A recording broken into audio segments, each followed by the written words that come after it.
घर बहुत मुश्किल आ, पानी धानी नहीं हैगा, बड़ा औखा ज़्यादा होया पिया। टॉयलेट बाथरूम है नहीं, गली दे विच बाथरूम जाईदा रात नूं, एक कमरा बाथरूम नहीं हैगा, पानी भी नहीं। ਕਹਿੰਦੇ ਨੇ ਕਿ ਜਦੋਂ ਪਿਓ ਮੁੱਕ ਜਾਏ ਤਾਂ ਰੱਬ ਵੀ ਰੁੱਸ ਜਾਂਦਾ ਹੈ। ਉੱਥੇ ਹੀ ਗਰੀਬੀ ਅਤੇ ਲਾਚਾਰੀ ਨੂੰ ਵੇਖ ਕੇ ਆਪਣੇ ਤੇ ਰਿਸ਼ਤੇਦਾਰ ਵੀ ਮੂੰਹ ਮੋੜ ਲੈਂਦੇ ਨੇ।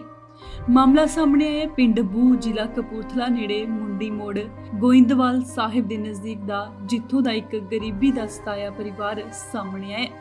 ਵਿਧਵਾ ਸੁਖਵਿੰਦਰ ਕੌਰ ਨੇ ਰੋਂਦੇ ਹੋਏ ਦਾਨੀਆਂ ਤੇ NRI ਸਮਾਜ ਸੇਵੀ ਜਥੇਬੰਦੀਆਂ ਨੂੰ ਅਪੀਲ ਕੀਤੀ ਕਿ ਮੇਰੀ ਮਦਦ ਕੀਤੀ ਜਾਏ। ਉਸਨੇ ਦੱਸਿਆ ਕਿ ਮੇਰਾ ਪਤੀ ਕਿਸੇ ਕਾਰਨ ਮੈਨੂੰ ਅਤੇ ਮੇਰੇ 2 ਬੱਚਿਆਂ ਨੂੰ 6 ਕੁ ਸਾਲ ਪਹਿਲਾਂ ਛੱਡ ਕੇ ਇਸ ਦੁਨੀਆ ਨੂੰ ਅਲਵਿਦਾ ਕਹਿ ਗਿਆ।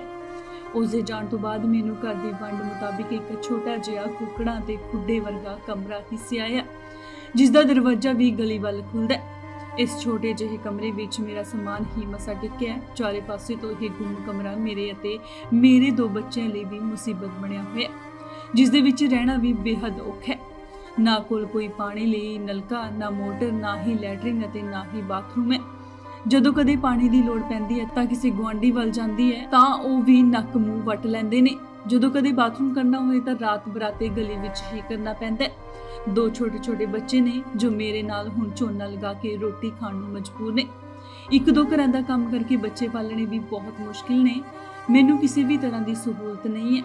ਬੇਹੱਦ ਦੁਖਦ ਕਹਾਣੀ ਦੱਸਦਿਆਂ ਮਾਂ ਅਤੇ ਬੱਚੇ ਦੇ ਅੱਖਾਂ ਵਿੱਚੋਂ ਹੰਝੂ ਨਹੀਂ ਰੁਕ ਰਹੇ। ਉੱਥੇ ਪਿੰਡ ਵਾਸੀਆਂ ਵੀ ਦਾਨੀ ਸੱਜਣ ਨੂੰ ਅਪੀਲ ਕੀਤੀ ਕਿ ਇਸ ਪਰਿਵਾਰ ਦੀ ਮਦਦ ਕੀਤੀ ਜਾਏ ਅਤੇ ਪਰਿਵਾਰ ਨੂੰ ਲੈਟਰਿਨ, ਬਾਥਰੂਮ ਅਤੇ ਇੱਕ ਕਮਰਾ ਅਤੇ ਪਾਣੀ ਦਾ ਉਪਰਾਲਾ ਕਰਕੇ ਦਿੱਤਾ ਜਾਏ ਤਾਂ ਜੋ ਵਿਧਵਾ ਸੁਖਵਿੰਦਰ ਕੌਰ ਆਪਣੇ ਬੱਚੇ ਪਾਲ ਸਕੇ। ਕੀ ਨਾਂ ਜੀ? ਸੁਖਪ੍ਰੀਤ ਸਿੰਘ। ਇੱਥੇ ਝੋਨਾ ਲਾਉਣ ਦਾ ਉਹ ਕੀ ਕਾਰਨ ਆ? ਮੇਰੇ ਡੈਡੀ ਦੀ ਡੈਥ ਹੋ ਗਈ ਸੀ 4 ਸਾਲ ਪਹਿਲਾਂ, ਤੇ ਅਸੀਂ ਸਰਕਾਰੀ ਸਕੂਲ ਵਿੱਚ ਪੜ੍ਹਦੇ ਹਾਂ। ਸਾਡਾ ਇੱਕ ਹੀ ਕਮਰਾ ਵਾ, ਨਾਲ ਨਲਕਾ, ਨਾ ਪਾਣੀ ਹੈਗਾ। ਤੇ ਕੀ ਤੁਸੀਂ ਕੀ ਮੰਗ ਕਰਦੇ ਹੋ ਦਾਨੀ ਸੱਜਣ? ਸਾਡਾ ਘਰ ਬਣ ਜਾਵੇ। ਘਰ ਦੇ ਵਿੱਚ ਕਿੰਨੇ ਕਮਰੇ ਆ? ਇੱਕ ਹੀ। ਤੇ ਲੈਟਰਿੰਗ ਬਾਥਰੂਮ ਵੀ ਹੈਗਾ? ਨਹੀਂ। ਪਾਣੀ ਘਰ ਦੇ ਵਿੱਚ? ਨਹੀਂ। ਤੇ ਕਿੰਨੇ ਭੈਣ ਭਾਈ ਤੁਸੀਂ? 2। ਹਾਂਜੀ, ਕੀ ਨਾਂ ਭੈਣ ਜੀ? ਸੁਖਵਿੰਦਰ ਕੌਰ। ਕਿਹੜਾ ਪਿੰਡ ਹੈ ਜੀ? ਪਿੰਡ ਬੂ, ਇਹ ਕਿੱਥੇ ਕੁ ਪੈਂਦਾ ਜੀ? ਇੱਕ ਕਪੂਰਥਲਾ ਲਾਗੇ। ਤੇ ਝੋਨਾ ਲਾਉਣ ਦੇ ਕੀ ਮੁਸ਼ਕਲ ਕੀ ਤੁਹਾਨੂੰ, ਜਿਹੜੀ ਤੁਸੀਂ ਇਸ ਤਰ੍ਹਾਂ ਝੋਨਾ ਲਾ ਰਹੇ ਹੋ ਤੇ ਬੱਚੇ ਆਪਣੇ ਕੀ? ਘਰ ਵਾਲੇ ਦੀ ਡੈਥ ਹੋ ਗਈ ਸੀ ਮੇਰੇ। ਕਿੰਨਾ ਚਿਰ ਹੋ ਗਿਆ? ਹੋਈ ਗਿਆ 4 ਸਾਲ। ਤੇ ਕਿਸ ਤਰ੍ਹਾਂ ਪਰਿਵਾਰ ਦਾ ਗੁਜ਼ਾਰਾ ਚੱਲਦਾ? ਪਰਿਵਾਰ ਦਾ ਗੁਜ਼ਾਰਾ ਇਦਾਂ ਹੀ ਕੰਮ-ਕਾਰ ਕਰਦੀ, 2-3 ਘਰਾਂ ਦਾ ਝੋਨਾ ਲਾਉਣ ਡੇ। ਹੁਣ ਘਰ ਬਹੁਤ ਮੁਸ਼ਕਿਲ ਆ, ਪਾਣੀ ਧਾਣੀ ਨਹੀਂ ਹੈਗਾ, ਬੜਾ ਔਖਾ ज़्यादा ਹੋਇਆ ਪਿਆ। ਟॉयलेट बाथरूम है नहीं, गली दे विच बाथरूम जाईदा रात नूं। ਹਾਂਜੀ, ਬਹੁਤ ज़्यादा ਔਖਾ ਵਾ। ਤੇ ਕਿੰਨੇ ਕਮਰੇ ਤੁਹਾਡੇ? ਇੱਕ ਕਮਰਾ, ਬਾਥਰੂਮ ਨਹੀਂ ਹੈਗਾ, ਪਾਣੀ ਵੀ ਨਹੀਂ।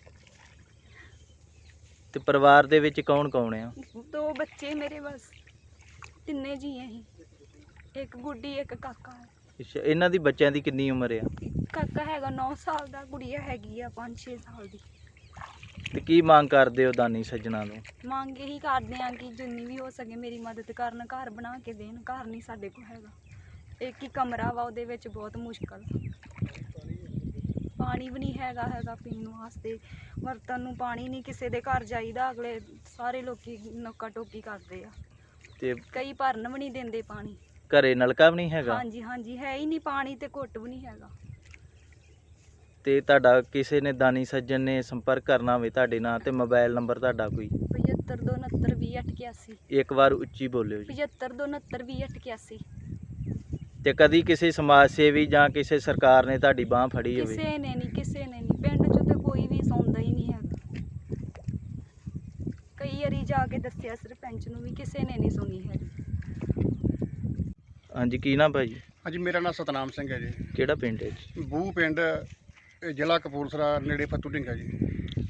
ਤੇ ਕੀ ਪਰਿਵਾਰ ਨੂੰ ਮੁਸ਼ਕਲ ਆ?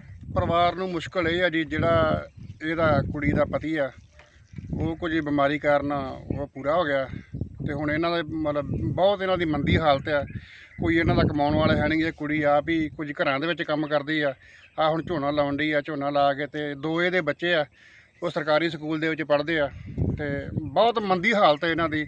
ਇਸ ਕਰਕੇ ਕੋਈ ਵੀ ਸਮਾਜ ਸੇਵੀ ਸੰਸਥਾ ਜਾਂ ਕੋਈ ਪਰਿਵਾਰ ਆ, ਇਹਨਾਂ ਦੀ ਮਦਦ ਕਰਨ ਵਾਸਤੇ ਅਜੇ ਤੱਕ ਕੋਈ ਅੱਗੇ ਨਹੀਂ ਆਇਆ। ਤੇ ਇਸ ਕਰਕੇ ਲੋੜ ਆ ਕਿ ਇਸ ਗਰੀਬ ਧੀ ਦੀ ਜਿਹੜੀ ਮਦਦ ਕੀਤੀ ਜਾਵੇ, ਇਹਦਾ ਘਰ ਬਣਾ ਕੇ ਦਿੱਤਾ ਜਾਵੇ, ਥੋੜ੍ਹੀ ਬਹੁਤੀ ਇਹਦੀ ਜਿਹੜੀ ਮਾਲੀ ਮਦਦ ਉਹ ਵੀ ਕੀਤੀ ਜਾਵੇ, ਕਿਉਂਕਿ ਚਲੋ ਇਹਦੇ ਬੱਚੇ ਜਿਹੜੇ ਆ ਉਹ ਚੰਗੇ ਸਕੂਲਾਂ ਦੇ ਵਿੱਚ ਪੜ੍ਹਦੇ ਹਨ, ਤੇ ਇਹ ਵੀ ਕੋਈ ਆਪਦਾ ਕੋਈ ਜੂਨ ਗੁਜ਼ਾਰਾ ਕਰਨਾ। ਇਹ ਤੁਹਾਡੇ ਪਿੰਡ ਦੇ ਵਸਨੀਕ ਹਾਂਜੀ, ਹੈ? ਇਹ ਸਾਡੇ ਬੂਹ ਪਿੰਡ ਦੇ ਵਸਨੀਕ ਆ ਜੀ। ਤੇ ਕੀ ਲੱਗਦੇ ਤੁਹਾਡੇ? ਲੱਗਦੇ ਜੀ ਸਾਡੇ ਗਵਾਂਢੀ ਸਾਡੇ ਘਰ ਦੇ ਲਾਗੇ ਘਰ ਆ, ਤੇ ਸਾਡੇ ਘਰ ਵੀ ਇਹ ਕੰਮ ਕਰਦੀ, ਹੋਰਨਾਂ ਘਰਾਂ ਦੇ ਵਿੱਚ ਹੀ ਕਰਦੀ ਆ। ਤੇ ਇਸ ਕਰਕੇ ਅਸੀਂ ਤਰਸ ਦੇ ਆਧਾਰ ਤੇ ਮਤਲਬ ਤੁਹਾਡੇ ਨਾਲ ਸੰਪਰਕ ਕੀਤਾ ਵੀ ਭਾਜੀ ਆਓ ਤੁਸੀਂ, ਇਹ ਪਰਿਵਾਰ ਜਿਹੜਾ ਬਹੁਤ ਲੋੜਵੰਦ ਆ ਤੇ ਇਹਨਾਂ ਦੀ ਮਦਦ ਕੀਤੀ ਜਾਵੇ। ਅੰਮ੍ਰਿਤਸਰ ਤੋਂ ਹਰਜੀਤ ਗਰੇਵਾਲ, ਇੰਡੋਸ ਟੀਵੀ, ਆਸਟ੍ਰੇਲੀਆ।